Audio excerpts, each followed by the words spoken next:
The question that I get all the time as like a single mom is like, why do you keep going back to church? And why do you still follow Jesus Christ? Like, why is your faith still so high? And it's one of my favorite questions because it always brings me back to the story when one time I was traveling 3 hours and to get back home. And my little baby boy would not stop crying, and I mean would not stop crying. And he was so upset. I didn't have a bottle. I didn't have a binky. I don't know where well, he did have a binky, but it fell out of his mouth, and I would have to keep pulling over, putting it back in his mouth. And no matter what I did, I could not keep that boy happy.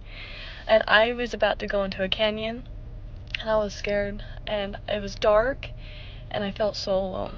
And he just would cry and cry and cry. My parents didn't have service, so I couldn't be able to call them to be like, hey, this is the situation. I was completely on my own.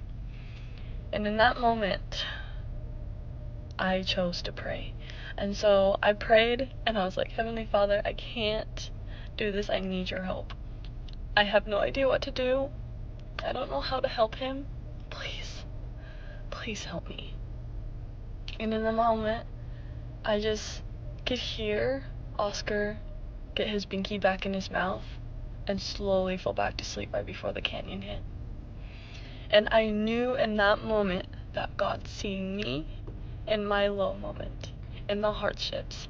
And so I choose Jesus Christ, especially as a single mom, because with him, I'm not alone. And he's gonna lift me up in my lowest moments because he's my best friend in the whole world. And I have a testimony of Jesus Christ, and I testify to you that if you pray and have faith that he will help lift up the burdens, I promise you that he will bring ease to your life.